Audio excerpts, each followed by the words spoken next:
আমার বিরুদ্ধে আপনি একটু পরে বলবেন, পরে বলে সমস্যা নাই। এখন আমি যা বলি আপনি জাস্ট এইটুকু দেন, তাহলে আমরা ক্লিয়ার হবে যে আসলে আমরা ঠিক আছি না আপনি ঠিক আছেন না। ভুল ত্রুটি তো আমাদের হয়, আমরা ব্যবসা করি। আমি আপনার সাথে কোনো তর্কে জড়াবো না। আমাদের ভুল ত্রুটি আপনি ধরলে আপনি বললেন আপনি আমার দাম বেশি নিচ্ছে। আমার একা না, 100 জনের ভুলও যদি যান আপনি একই ভুল পাইবেন, আমারও তাই পাই। আমি দুধে দোয়া চলছে, আমি ব্যবসা করে ভাত খাইতে, ঠিক আছে? মানুষ ম্যাজিস্ট্রেট দেখলে পলাই যায়, আমি কইছি আমি আর পলাম না।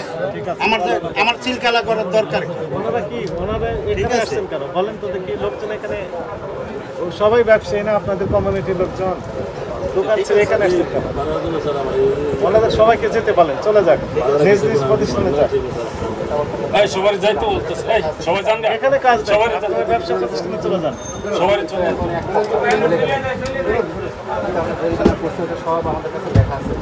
তাহলে আমরা যেটি পেলাম যে আপনার স্টক রেজিস্টারটা যথাযথ হয়েছে কিনা আপনি বলেন তো। স্যার অনেক আমাদের ভুলে একটাই, আমরা বড় ছোট এই টোকাটার মধ্যে আলাদা লেখছি, এইখানে আলাদা লেখি। আমাদের ভুল হলো এইটাই। স্টক রেজিস্টারটা কোনটা? এই যে এইটা ওটা বাদ দেন, ওটা রাখেন, ওটা আপনাদের বোঝার জন্য। এটা হয়নি জি, এটা আপনার ওই যে এইখান থেকে শুরু করে এই পর্যন্ত চলে আসবে, দুই পিসটা মিলে একটা হবে, বুঝেছেন না? তাহলে কি হবে, ছোট বড় কত রেটে কিনেছেন সেই তথ্য এখানে থাকবে। এবং আরেকটি সমস্যা আছে, আপনি ওইখানে তো আপনি যেতে দিচ্ছেন না আমাকে।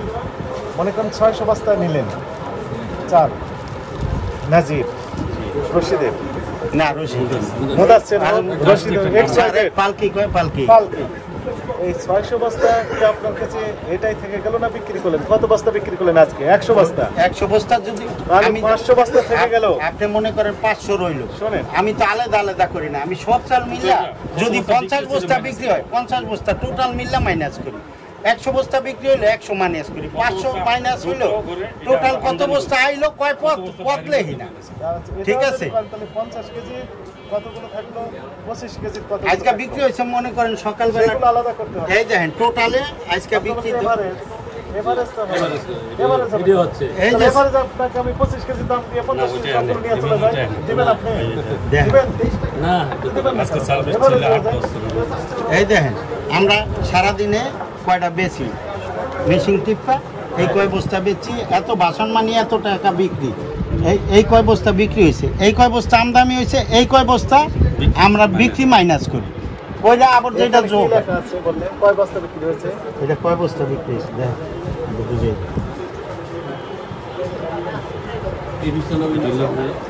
এটা কোন আমি এটাই বুঝিয়ে দেন আপনি। না এটা কি, এটা হলো বাসন কমিশন। বস্তাটা যে বেচছি এটা এটা হলো যে 815 বস্তা। আজকাল এই ডেটে 815 বস্তা বেচছি। বোঝা যায় এত কাটাকাটি করতে কিছু বোঝা যায় না, তো অন্য কেউ বুঝবে। ঠিক আছে, উনি লাগছে উনি ওই বলতে যে একটা গোনাকে বলেছিল পরে আবার 815 বস্তা বিক্রি করতে। এখন আমরা থামেন পুরাটা কাটতে আপনি উপরে ফেরেস থামেন, 815 বস্তা ধরলাম। জি, এটা 50 কেজি বস্তা কয়টা বিক্রি করবেন, 25 কেজি কয়টা বস্তা বিক্রি করবেন? ওইটা আলাদা করে এটা আলাদা করে দিয়েছে। এভারেজ লিখে গেছি, আবার এভারেজ কত আমদানি টাকা করে। বিক্রি করছে ওইটা লিখছে। ঠিক আছে, মনে করেন আজকে ছোট বড় আমরা আর আলাদা করি না।